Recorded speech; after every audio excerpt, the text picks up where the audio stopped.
Boa noite, gente. Eu sou a Gabriela. A gente vai dar aula para vocês de filosofia moral e política no mundo pós-guerra. A gente vai falar da teoria crítica de Frankfurt, a Jaime de Hannah Arendt e o Jean de Foucault. Vocês querem se apresentar também? Pode ser. Meu nome é Jean, você talvez já deve me conhecer. Eu dei umas 2 ou 3 aulas já, mas foi mais no início agora desse ano, né? Nessa modalidade à distância. E agora eu vou falar um pouco de Foucault para vocês. E eu estou quase concluindo a faculdade, ainda não formei, mas acho que é isso. Vou deixar para a Jaine agora.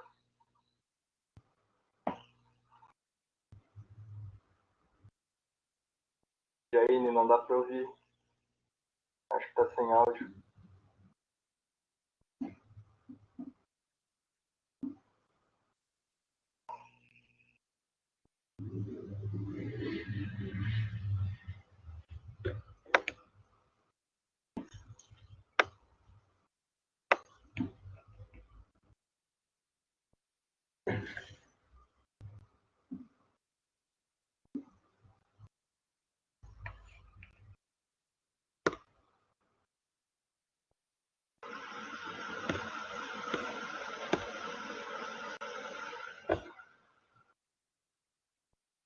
Olha embaixo, tem uma opção com um microfonezinho. Aí tenta desativar o áudio e ativar de novo, para ver se vai funcionar.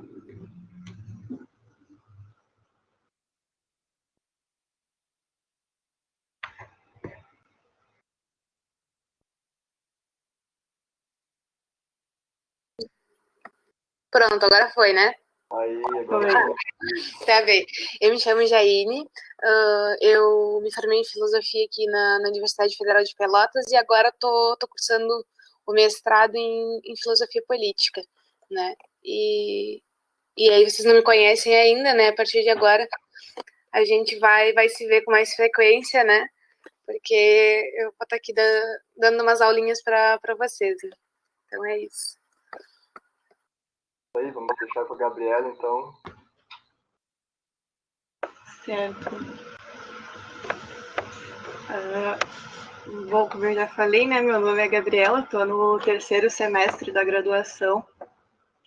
Então, vamos começar.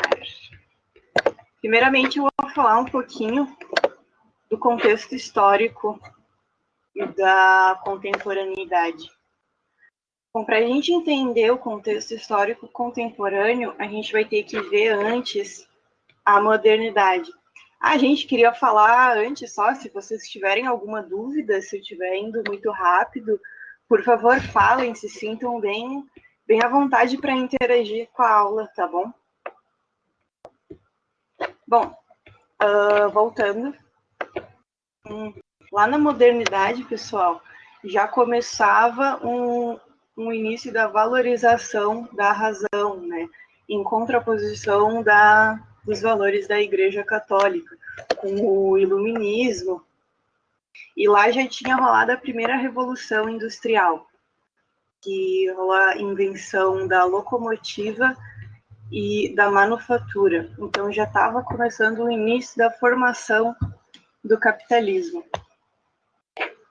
Na virada ali do século XIX começa a contemporaneidade. No contemporâneo, a gente tem que saber que rola a consolidação do capitalismo. Então, sempre quando vocês pensarem em idade contemporânea, já associa logo a consolidação do capitalismo. Com a segunda revolução industrial. Bom, se a gente está tendo uma consolidação do capitalismo, a gente já pode, então, pensar que tem uma classe operária mais formada e uma burguesia também, né, que vai estar acumulando as riquezas. Também vamos ter Marx com o comunismo, né, e a explicação da realidade social, lembrando que ainda não existia a sociologia. A sociologia, ela começa na contemporaneidade, e Marx, quando propôs, ainda não tinha esse contato com a sociologia mesmo. Então, era algo muito inédito para a época, as teorias sociais. O neocolonialismo na Ásia e na África, né, o imperialismo das grandes potências, dominam ali os territórios africanos e asiáticos, com seus interesses econômicos.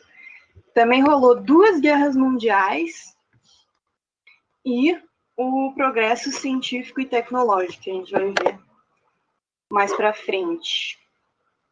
Bom, primeiro eu vou falar da segunda revolução industrial, ali da metade do século XIX até o fim da Segunda Guerra Mundial, que rola essa segunda revolução industrial.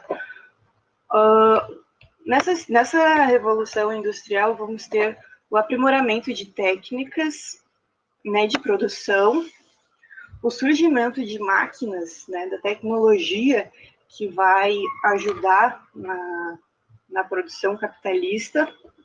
Também vamos ter novos meios de produção. E, gente, vamos lembrar que nessa época, né, da metade do século XIX, as condições de trabalho eram muito precárias. Por exemplo, tinha trabalho infantil, tinha jornadas de trabalho muito extensas, de 14, 16 horas. Não tinha direitos trabalhistas, não tinha férias, não tinha 13º. Essas coisas vieram só depois, né? Lá pelo século XX, por aí, isso na Europa, né? Bom, sobre as mulheres no mercado de trabalho, vai acontecer só ali pela Segunda Guerra Mundial, que é quando os homens vão ir para o fronte de batalha, né? Vão servir o exército, daí as mulheres ficam ocupando o mercado de trabalho, nas indústrias. E aí que já começa uma ideia ali do empoderamento feminino com isso. Eu botei aqui uma sugestão de filme para vocês darem uma olhadinha, do Charles Chaplin, Tempos Modernos, que mostra bem certinho a indústria, né, no modelo fordista. Bom, sobre a contribuição de Marx, a gente pode ver ali na charge que eu botei, né, que é um exemplo da luta de classes, do antagonismo social, né, do capitalista, detentor dos meios de produção, com a classe operária, os trabalhadores ali, trabalhando duro, sem receber muito, né, com um salário só para sobrevivência mesmo, enchendo o capitalista de lucro. Bom, além da crítica ao capital e a elaboração do sistema comunista, o Marx também vai explicar a realidade social, como eu já tinha falado, né, de uma forma que não tinha acontecido ainda. O Marx também contribuiu muito para a organização dos trabalhadores. Gente, Marx contribuiu para os operários reivindicarem os seus direitos, né? Ele formula a ideia da dependência do capitalista em relação ao trabalhador, que vai ser conhecida no mundo inteiro, né? As ideias dele vão se difundir de uma forma. E o que significa essa dependência do capitalista em relação ao trabalhador? Bom, que o trabalhador depende desse trabalho para sobreviver, a gente já sabe, né? Para comer, para ter o mínimo ali de uma vida, ele precisa, né? Ele depende desse trabalho. E Marx vai vir e vai falar que, assim como esse trabalhador depende do capitalista para ter o seu trabalho, o capitalista, né? O que detém os meios de produção, também vai depender da sua base de operários, porque uma empresa sem trabalhadores não existe, né, gente?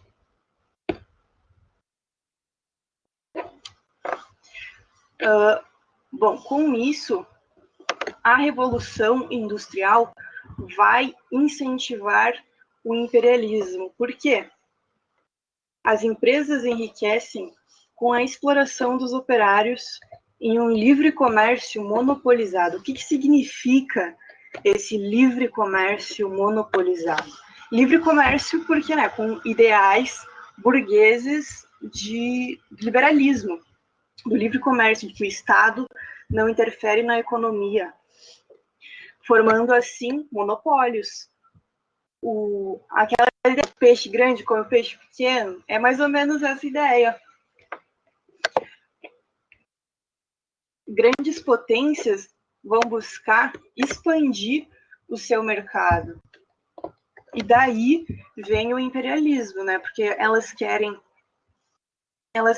expandir o seu mercado para os outros países. Elas querem mão de obra barata, querem matéria-prima que vai ser roubada, né, da África e da Ásia, e querem também mercado consumidor, né, gente, porque lembrando, os trabalhadores eram muito mal pagos, então quem é que ia consumir, né, os produtos? Elas precisavam de um mercado consumidor, e aí que acontece a dominação econômica sobre os continentes africanos e asiáticos, com aquela justificativa, né, positivista, de que não, estamos levando civilização para os países menos evoluídos, né? Até botei um meme ali, está em espanhol, dos Estados Unidos ali, né, disfarçadinho, escrito: bonito petróleo que tens aqui, seria uma lástima que alguém decida te levar a democracia e liberdade. Né? Basicamente essa ideia. Eles usavam da justificativa de levar, né, a liberdade para dominar esses continentes africanos e asiáticos. Justificativa positivista, né?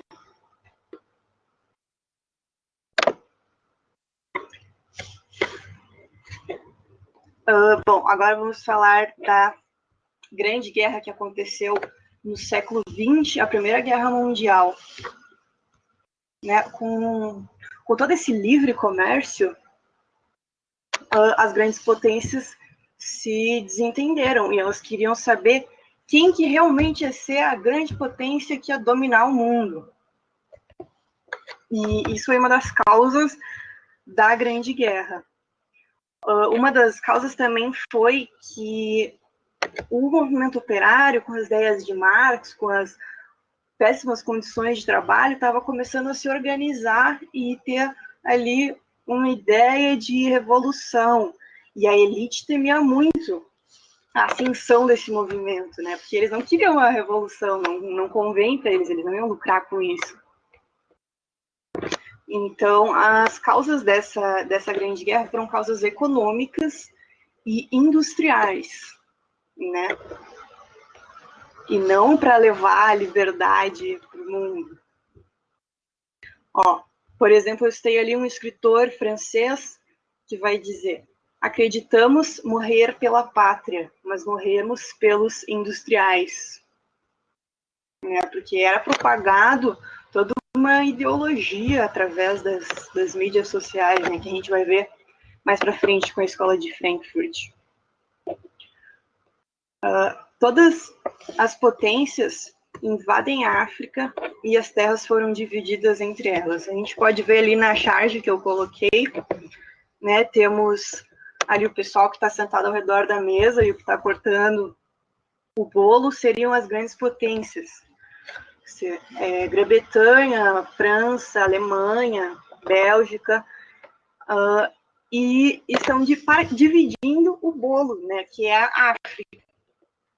E foi algo bem, assim, violento essa dominação do continente africano.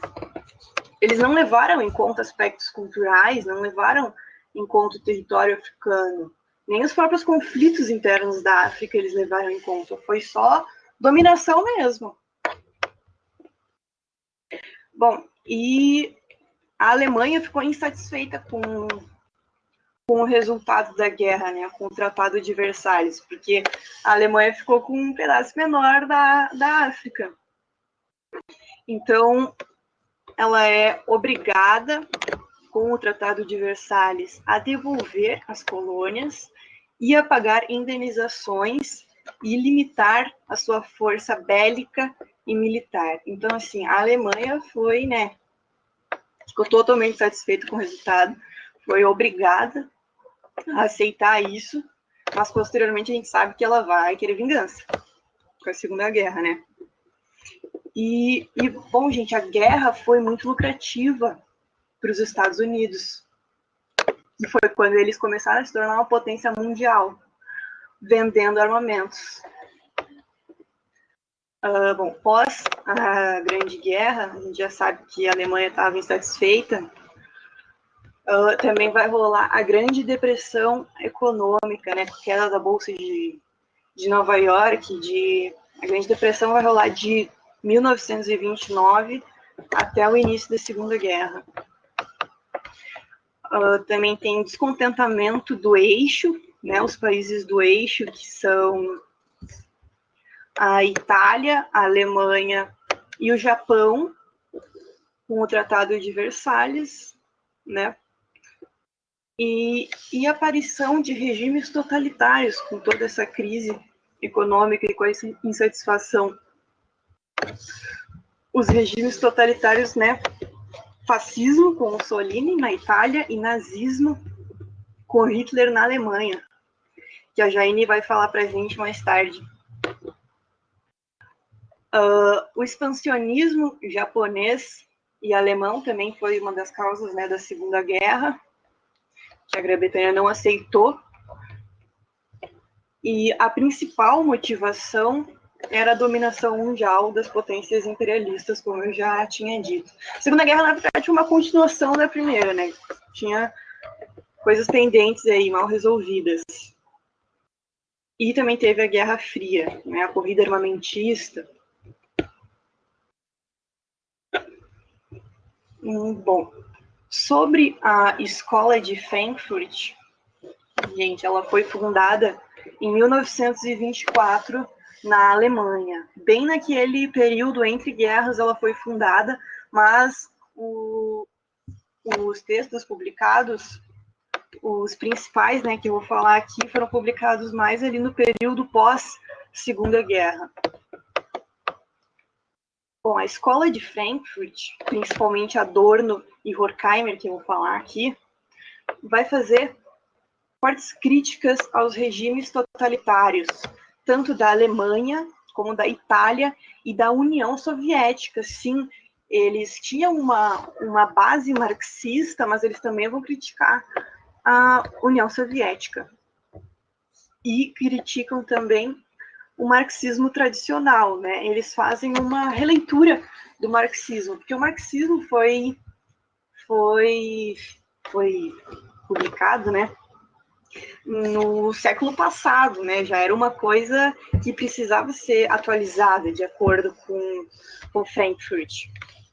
E foi isso que eles fizeram, atualizaram. Eles também vão criticar o ideal de avanço contínuo da ciência, do iluminismo e do positivismo. Que o iluminismo pregava, né, que com o avanço da ciência e com a divulgação do mesmo, a gente ia alcançar um estado de bem-estar social, de felicidade, sabe, de um avanço moral mesmo. E Frankfurt vai dizer que não, que isso não vai acontecer. E a perseguição nazista sobre os judeus e a própria Câmara de Gás era a comprovação de que não havia esse progresso, mas sim um regresso social. E realmente é muito coerente, né? Porque se a gente for ver no século XX, o que acontece? 2 guerras mundiais, corrida armamentista, ditaduras, degradação do meio ambiente, exploração dos países africanos. Então, assim, é bem coerente a crítica deles, né, na minha visão. Eles também vão fazer uma crítica social do desenvolvimento intelectual. E nisso eles vão diferenciar dois tipos de razão. A razão instrumental e a razão crítica. A razão instrumental seria a que estava sendo utilizada, né, pelos capitalistas nesse contexto. Eles falam que ela não proporciona uma reflexão sobre os fins do conhecimento, sobre os objetivos do conhecimento, né?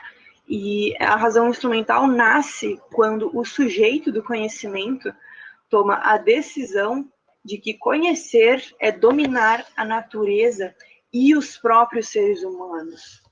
Então, ele vai estar usando, o capitalista vai estar usando essa razão instrumental como um instrumento de dominação ideológica, científica e política, né? Então, ela é totalitária. Essa razão instrumental, ela é totalitária e não é um progresso, diferente do que dizia o positivismo, né? Que sempre caminhava para um progresso, que a razão iria nos levar a um progresso. E a razão crítica também, né? Que essa sim seria a que há a reflexão sobre os meios e as finalidades e os objetivos do conhecimento. Essa razão crítica é a que eles defendem como a que deveria ser ensinada nas escolas, como a que essa é a que vai formar cidadãos críticos e conscientes de sua posição social, para aí sim poder transformar a realidade e alcançar um bem-estar social. Bom, agora eu vou falar de um dos conceitos mais importantes da Escola de Frankfurt, que é a indústria cultural. A gente tem que entender que era um contexto, gente, de mudanças tecnológicas. E essas mudanças tecnológicas alcançaram também os meios de comunicação, a mídia, né? A TV não tanto, porque não tinha muito acesso na época, né? Mas rádio, muito, muito. Adorno e Horkheimer percebem a falha do iluminismo e do positivismo, né? Percebem que não estava tendo um progresso, e sim um regresso, né? Como eu já falei anteriormente. Bom, eles percebem também que as bases da sociedade capitalista são tão sólidas devido à disseminação de uma cultura que favorece o capitalismo. Eu esqueci de colocar ali o restinho da frase, mas é isso. As bases da sociedade capitalista são tão sólidas devido à disseminação de uma cultura que favorece o capitalismo. Então, gente, as indústrias vão estar até na própria cultura, né? Para a gente ver como isso é uma coisa forte, né? Desta forma, a cultura torna-se um meio de dominação capitalista. A indústria cultural é um sistema político e econômico com o objetivo de produzir bens de cultura como mercadorias.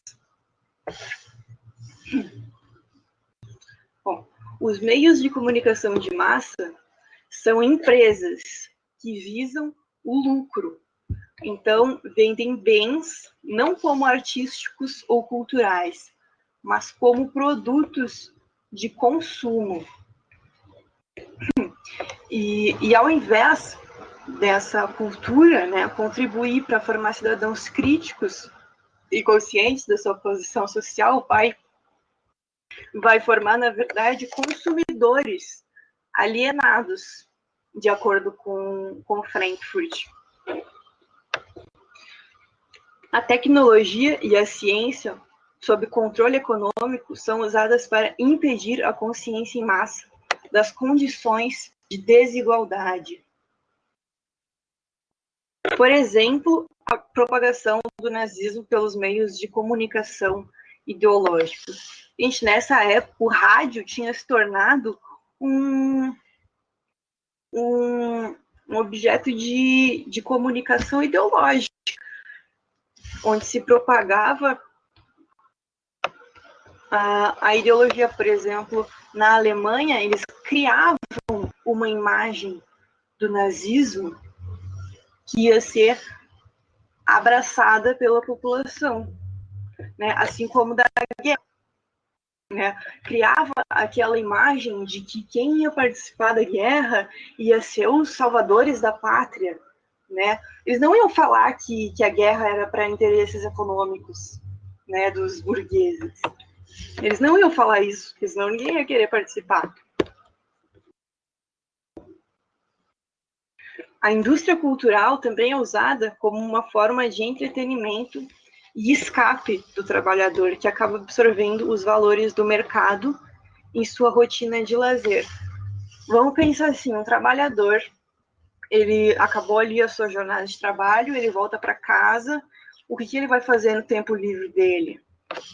Ao invés de ler alguma coisa ou de ficar ciente, né, da sua posição social, ele vai se distrair com essa mídia capitalista que foi criada por capitalistas, né, para uma elite, e vai apenas continuar com toda a lógica do capital, né? Vai criar, sim, valores que apenas perpetuam ainda mais toda essa exploração, né? Ele vai ficar alienado de sua posição social. Aquilo que se apresenta como cultura é planejado para ser consumido com caráter ideológico e não resultado de uma manifestação criativa, né? Eles estão falando aqui, Adorno e Horkheimer estão falando da banalização da cultura. Segundo Adorno, ela é responsável por prejudicar a capacidade humana de agir com autonomia. Então, ele diz aqui que o ser humano ele vai perder a autonomia, ficando cada vez mais alienado, até mesmo com as formas de entretenimento. E, bom, eu deixei aqui uma sugestãozinha de vídeo, muito bom, que é a Sociedade do Consumo, do canal Júlio Menezes Oficial. Esse daí é o que é legendado, tá? E para quem é assim como eu, consegue entender melhor as coisas olhando mesmo, de fato, de forma concreta ali, da frente, vai ser muito bom. Ele dá um significado visual ali pro conteúdo, né? Bom, é isso. Jaime, você tá aí? Sim. Vou sair aqui.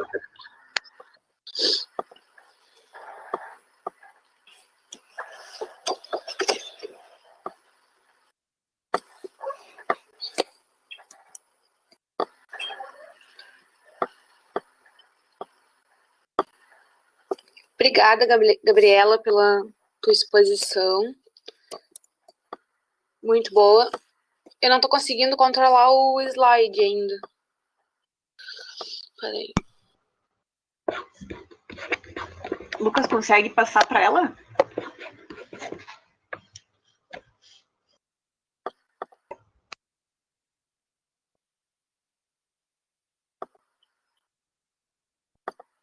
Pronto. Então, a professora Gabriela, ela explicou bem, né, sobre tudo isso que aconteceu, né, no século XX, esse horror que foi, né, no sentido de uma catástrofe moral, né, que os regimes totalitários, eles trouxeram, né? Bom, então, Hannah Arendt, né, é uma filósofa alemã de origem judia, né? Ela é muito importante para o século XX, né? Para a filosofia política desenvolvida no século XX, porque ela dedica a vida dela, né, a essa questão de compreender o totalitarismo, de compreender como que isso aconteceu, né? Como que essa catástrofe moral acabou acontecendo, né? Que era um fenômeno sem precedentes, né, na história, né, até então. Então ela vai se dedicar a isso, né, por toda a sua vida, né.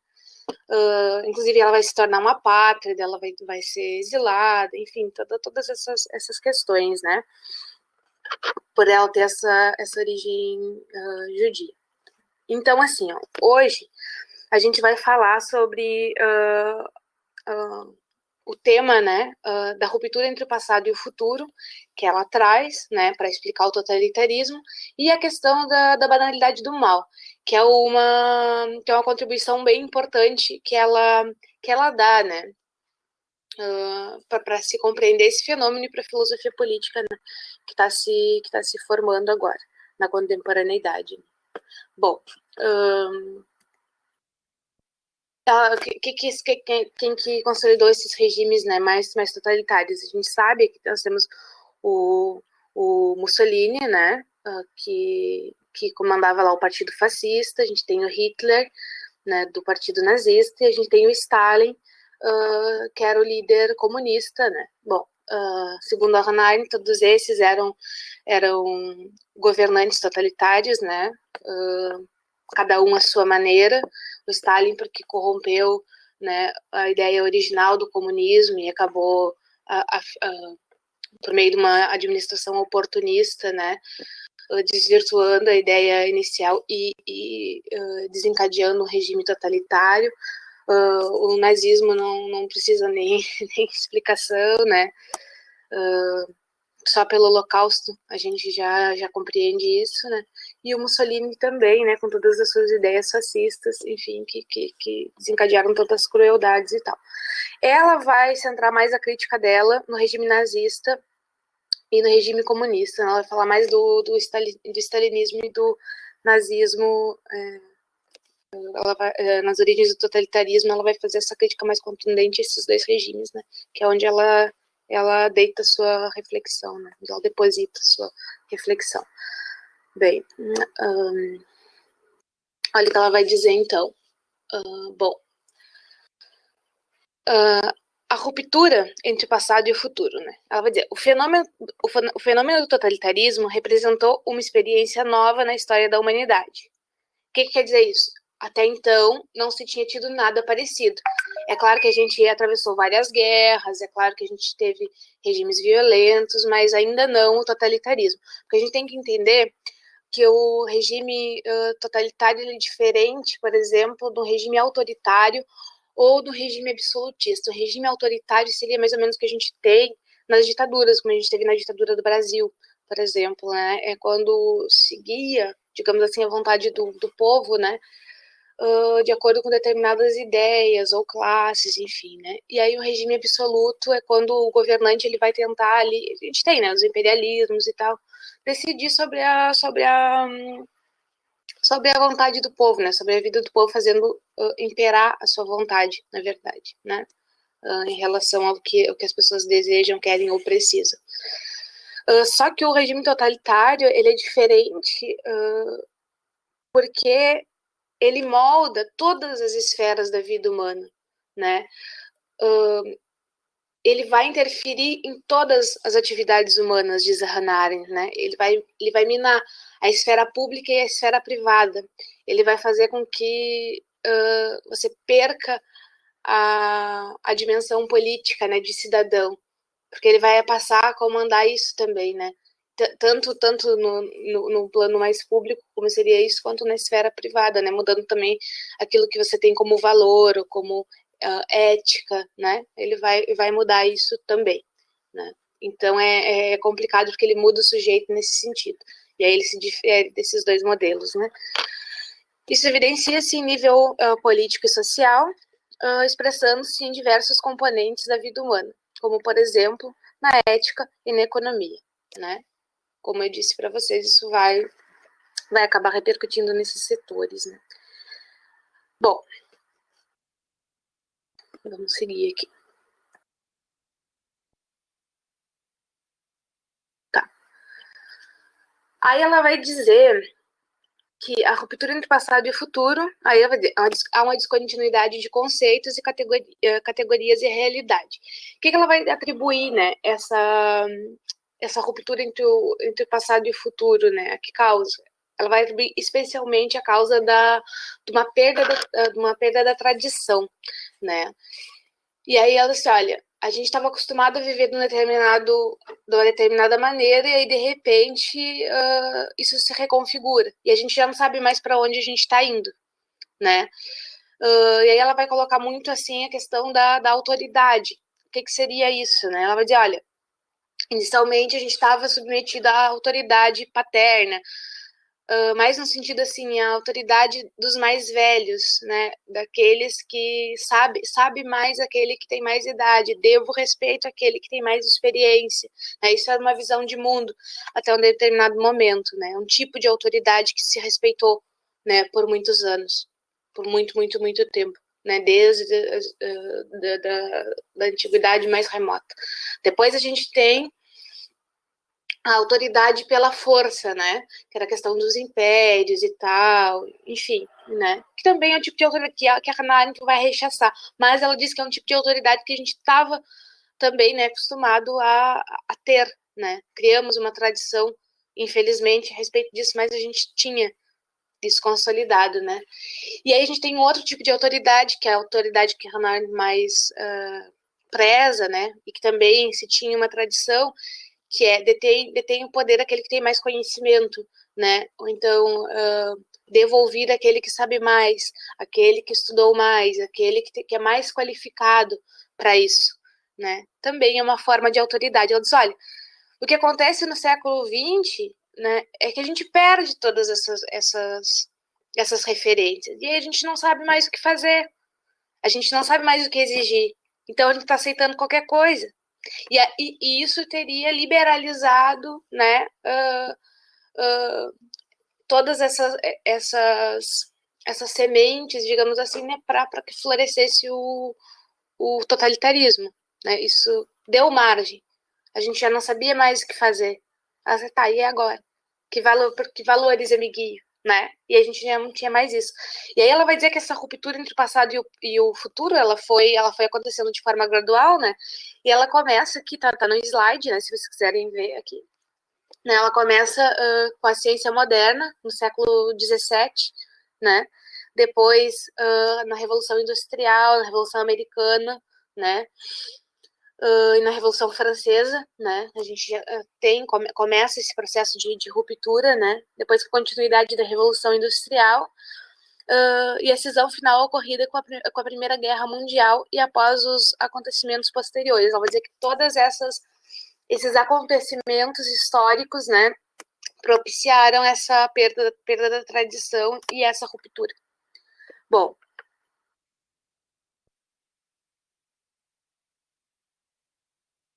tá. Aí ela vai dizer, olha só, ela vai dizer sobre a ciência moderna. A ciência moderna modificou a forma do homem relacionar-se com o mundo. E aí ela vai dizer, na obra dela Entre o Passado e o Futuro, né, ela vai escrever assim sobre a ciência moderna, que ela foi capaz de emancipar-se completamente de todas as semelhantes preocupações antropocêntricas, isto é, verdadeiramente humanística. Para o cientista, o homem nada mais é do que um observador do universo em suas múltiplas manifestações. O que ela vai dizer? A partir daí, o que ela está querendo dizer em última instância, é que vai acontecer uma perda da individualidade, também gradual da individualidade, né? O ser humano não é mais entendido em sua essência, em sua individualidade, em sua autenticidade, e que a ciência moderna vai contribuir para que esse processo vá acontecendo, né? Para que ele se perca de si mesmo. algo bem nesse sentido, assim, né? Esse distanciamento do homem de si mesmo, né? Essa compreensão, essa maneira de se ver, né? Bom, as esferas pública e privada devem se manter íntegras e correlacionadas. É isso que deve acontecer e não é o que acontece, né? É isso que eu falei.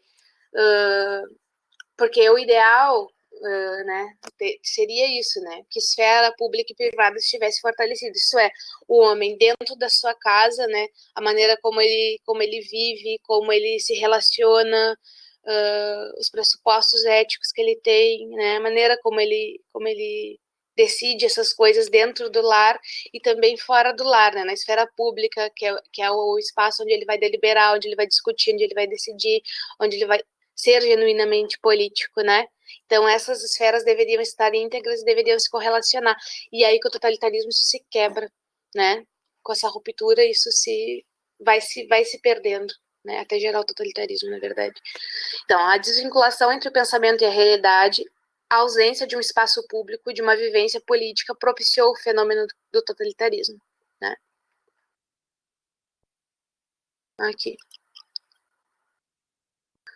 A perda da tradição.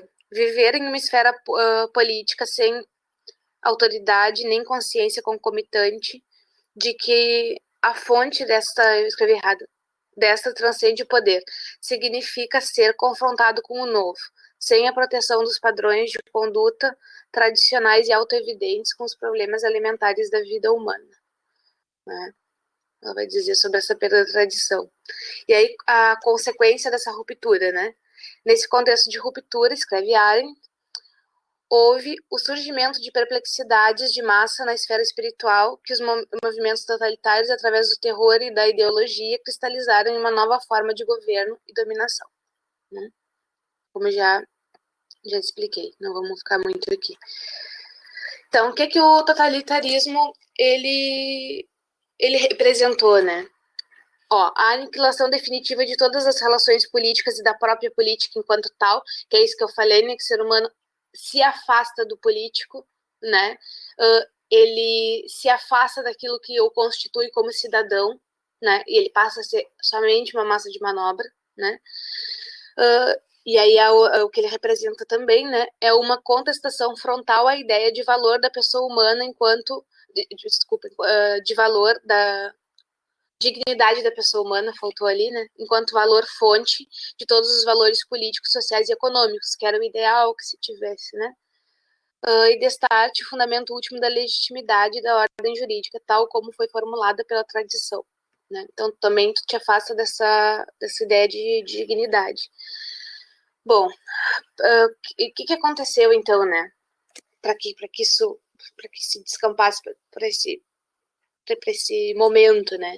As preocupações excessivamente egoístas e utilitárias levaram à perda do espaço político, né?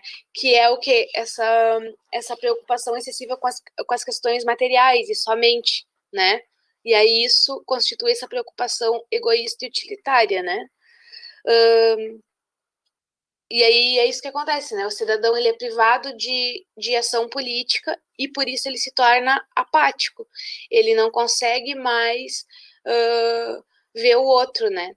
Ele não consegue mais se sensibilizar com a dor do outro, né? Diante da dor do outro. Ele se torna alienado, né? Porque não há mais esse espaço para eles exercer a comunicabilidade que a Hannah Arendt chama, né? E bom, então eu já não consigo como eu vou dizer, me doer com a dor do outro, né? Eu já não consigo mais, não me afeta mais, tá? Aqui tem umas chargezinhas, depois vocês olham, que acho que expressa bem isso aí, né? Aqui, ó. Que tudo sua bolsa, amiga. Aí ela diz, foi feito com o legítimo coro dos operários que trabalharam aqui. Enfim, e daí, né? E aí é mais ou menos nesse sentido. Ó.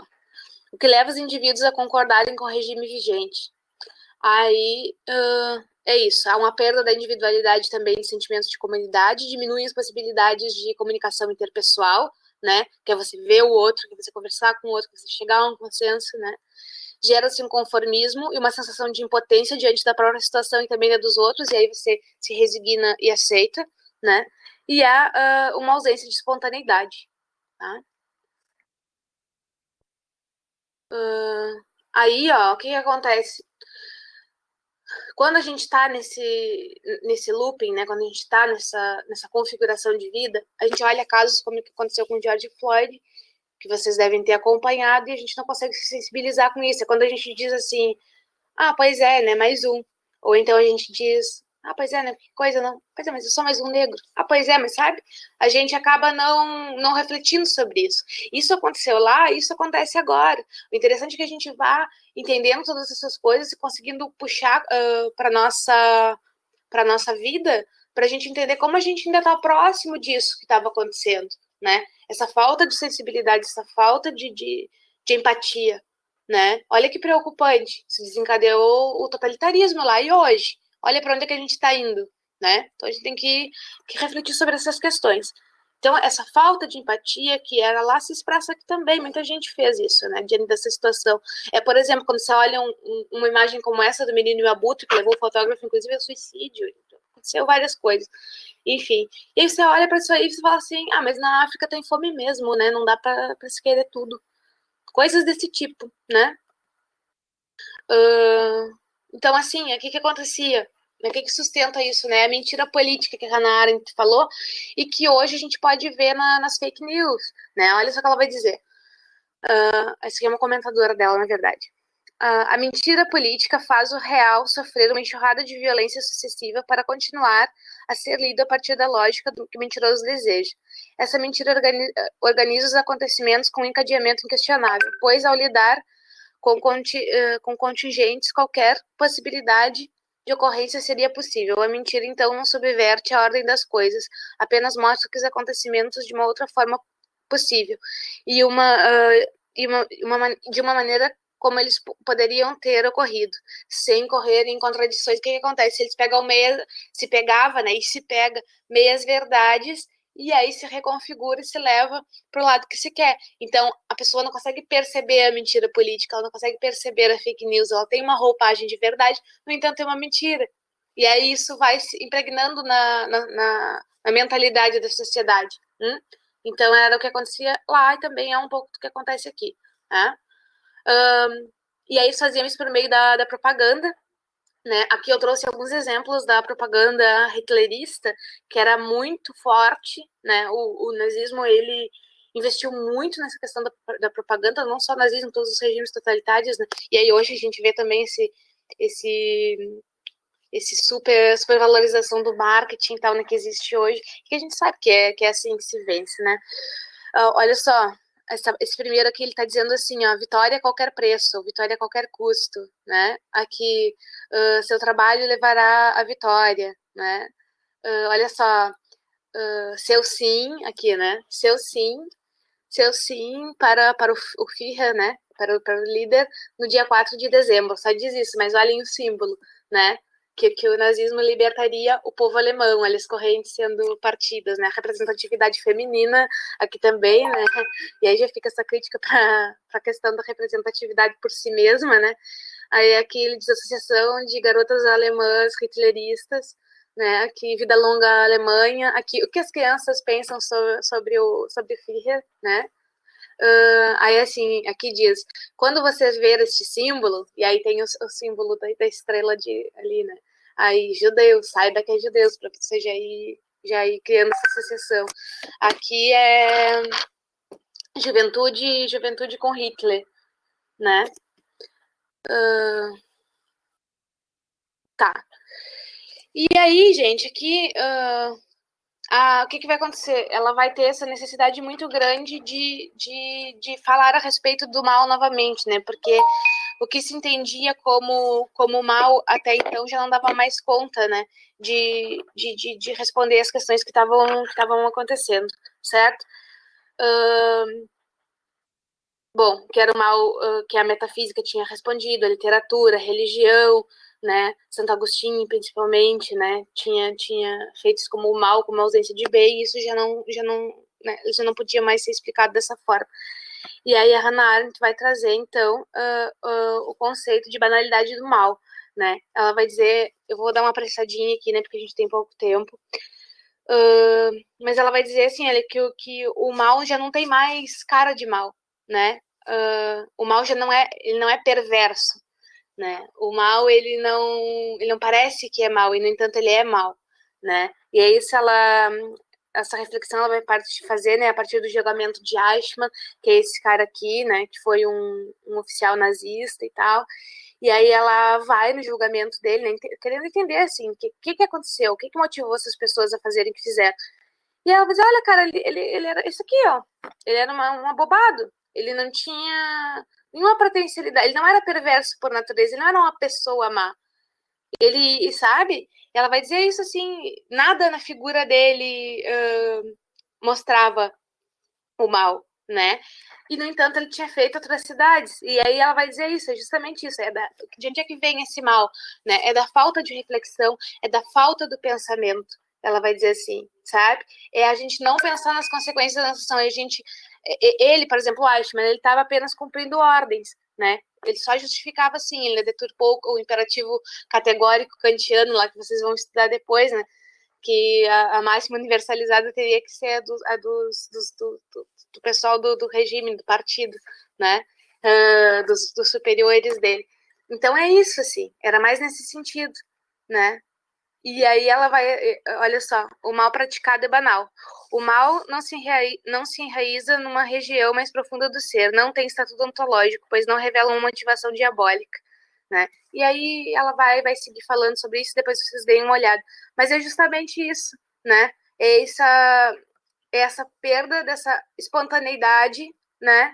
E desse pensamento, ausência de pensamento e falta de espontaneidade é o que vai gerar todo esse mal, né? Essa não reflexão, essa não empatia, né? Que é tudo, claro, algo que é articulado pelos poderosos, né? Pelo governo, para que a gente acabe, né? Através da propaganda e tudo isso, né? Desencadeando esse processo na gente. Mas é justamente isso, o mal é cometido com aparência de bem, nunca com uma ideia de fazer o mal. E aí isso reconfigura tudo que se tinha até então. Bom, era isso de minha parte. Agora o Jean vai falar sobre o Michel Foucault.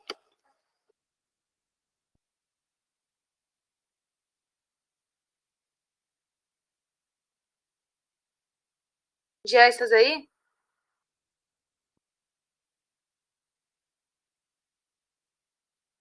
Oi, tô tentando ligar a câmera aqui.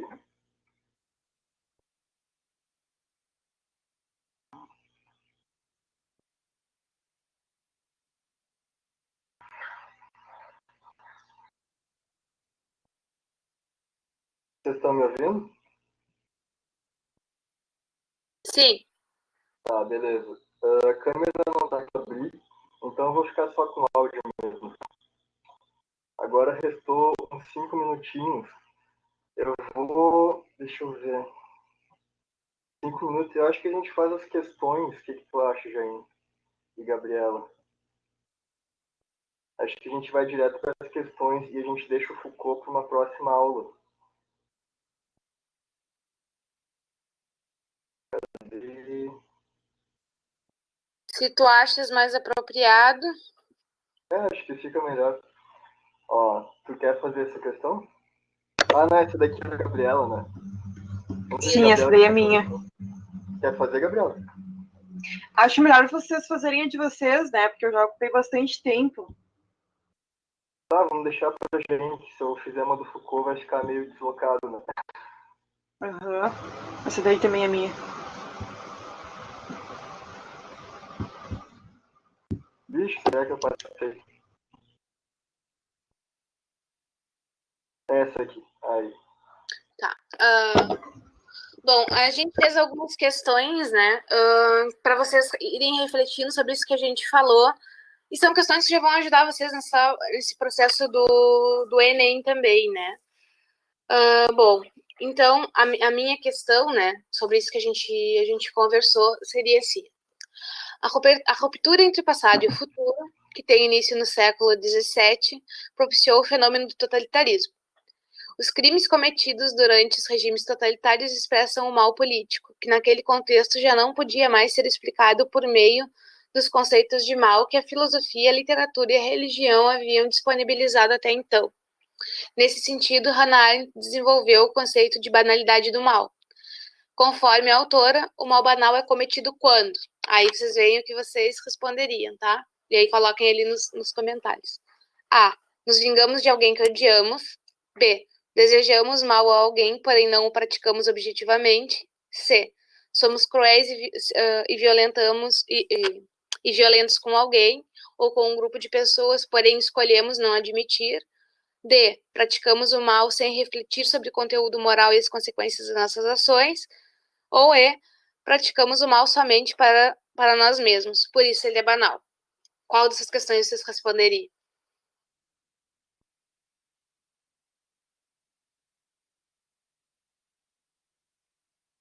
Coloquem ele nos comentários pra gente ver se vocês estão ligados.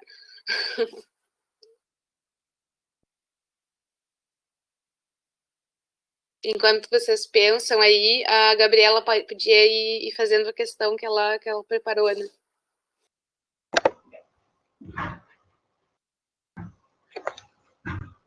Quer voltar ali, então? Olha só, o Thiago respondeu ele a D. Ele tá correto, né? A gente pratica o mal, segundo Hannah Arendt, justamente, né? Quando a gente não reflete sobre o conteúdo moral da nossa ação, né? Da consequência disso, a gente age sem essa reflexão, né? Por isso que é tão importante a educação, por isso que é tão importante a responsabilidade, por isso que é tão importante a gente retomar, né, essa nossa essência de cidadão, esse nosso espaço político, né? Porque a gente não permita que isso aconteça novamente, né? Regimes totalitários e toda essa perda, né, do espaço público e privado também, né? Tá correto, Thiago, obrigado.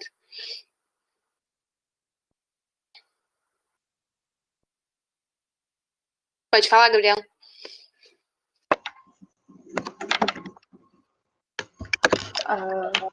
Será que eu fazer a outra questão ou paramos agora? Pode fazer a outra questão. Só volta ali, então, para mim. Como já? Tem 2 minutos, eu acho que eu vou. Só tu me diz essa, né? Essa daí. Ok. Tá. É uma questão do Enem de 2016. Vou ler ali o enunciado.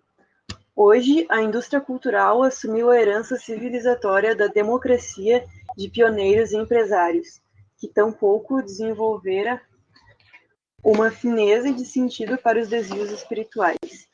Todos são livres para dançar e para se divertir, do mesmo modo que, desde a neutralização histórica da religião, são livres para entrar em qualquer uma das inúmeras seitas. Mas a liberdade de escolha da ideologia, que reflete sempre a coerção econômica, revela-se em todos os setores como a liberdade de escolher o que é sempre a mesma coisa. É um texto do Adorno e do Horkheimer na Dialética do Esclarecimento, dos autores de Frankfurt. Então, ali, a liberdade de escolha na civilização ocidental, de acordo com a análise do texto, é A. Legado social. B. Patrimônio político. C. Produto da moralidade. D. Conquista da humanidade. Ou E. Ilusão da contemporaneidade. Vocês têm algum palpite sobre as coisas que eu expliquei, sobre esse texto? Acho que o Thiago falou. Mas ninguém vai chutar, gente? Vai dizer qual que acha? Então, o Thiago tá certo mesmo, é a ilusão da contemporaneidade, né? Que Frankfurt fala bastante sobre a alienação por parte do capitalismo na civilização ocidental. Então, a liberdade de escolha seria uma ilusão da contemporaneidade e não um legado social, nem um patrimônio político, que às vezes até pela própria política é uma forma de ideologia, né?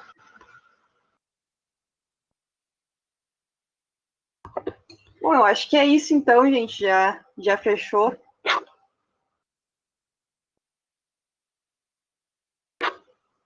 Acho que é isso aí, galera. Então tá, pessoal, desculpa, Jean, aqui para a gente ter se estendido nesse conteúdo, né? Mas realmente é um conteúdo espinhoso e como vocês estão tendo ele pela primeira vez, né? Ele tinha que ser explicado com detalhes, como a Gabriela fez, né? E eu também acabei passando um pouco, então vocês vão estudar Foucault na próxima vez, que também é muito importante, né? Obrigado por terem ficado conosco. Se tiverem dúvidas, podem chamar, né? A gente pode seguir conversando.